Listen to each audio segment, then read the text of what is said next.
ইদানিং এই ধরনের ভিডিও আমার সামনে অনেক আসতেছে। কাগজ দিয়ে কিভাবে সূর্যমুখী ফুল বানানো যায়। তারপর আমি ভাবলাম কেন না আমিও ট্রাই করি। যদিও আমার বাসায় কোনো কালার পেপার ছিল না, তাই বলি কি আমি এটা বানাবো না। চলো শুরু করা যাক।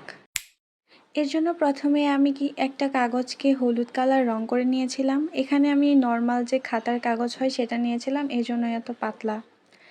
এবং আমি একটা শক্ত কাগজ কেটে নিয়েছি রাউন্ড শেপে। ভিডিওতে দেখিয়েছি কিভাবে আমি এটা কেটে নিয়েছি। এরপর ভিডিওতে দেখানো কাগজগুলো ঠিক যেভাবে ভাঁজ করতে হবে ওইভাবে করে নিতে হবে আর কি। একটা ক্রস সিস্টেম করে ভাঁজ করে ওইটার মধ্যে আমি আঠা মেরে নিয়েছি এবং এভাবে আমি অনেকগুলো বানিয়ে নিয়েছি। তারপর ওই রাউন্ড শেপের মধ্যে আঠা দিয়ে চারপাশে এগুলো একে একে করে সুন্দর করে দিয়ে দিয়েছি। যেভাবে সূর্যমুখী ফুলের পাতাগুলো থাকে ঠিক সেভাবে এগুলো লাগিয়ে নিয়েছি গোল গোল করে। এভাবে আমি একটা লেয়ার দিয়েছি।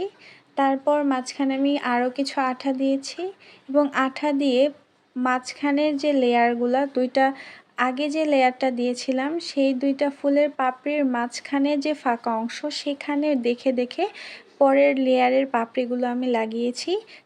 ঠিক এইভাবে যেভাবে ভিডিওতে দেখানো হচ্ছে সেভাবে করলেই মূলত এই সানফ্লাওয়ারটা রেডি হয়ে যাবে।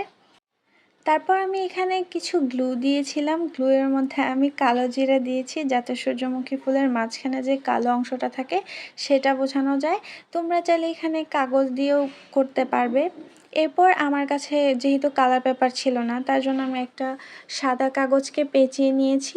যেভাবে লাঠি বানানো হয় ঠিক সেইভাবে। এখানে আমি ভিডিওটা ক্যাপচার করতে ভুলে গিয়েছিলাম।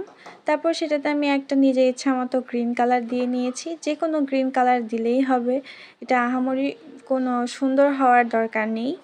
এরপর আমি দুইটা পাতা কেটে নিয়েছিলাম এবং সেটাকেও যদিও এটা কালার করা ছিল তারপর আমি সেটাকে যাতে এটার লাঠি যে ওইটার সাথে মিলে যায় এই জন্য আমি এটা কালার করেছি। তো এটাই ছিল ফুলের ফাইনাল লুক। কেমন লাগলো কমেন্টে জানাবা। আর এরকম ভিডিও যদি তোমরা চাও তাহলে আমাকে জানাও।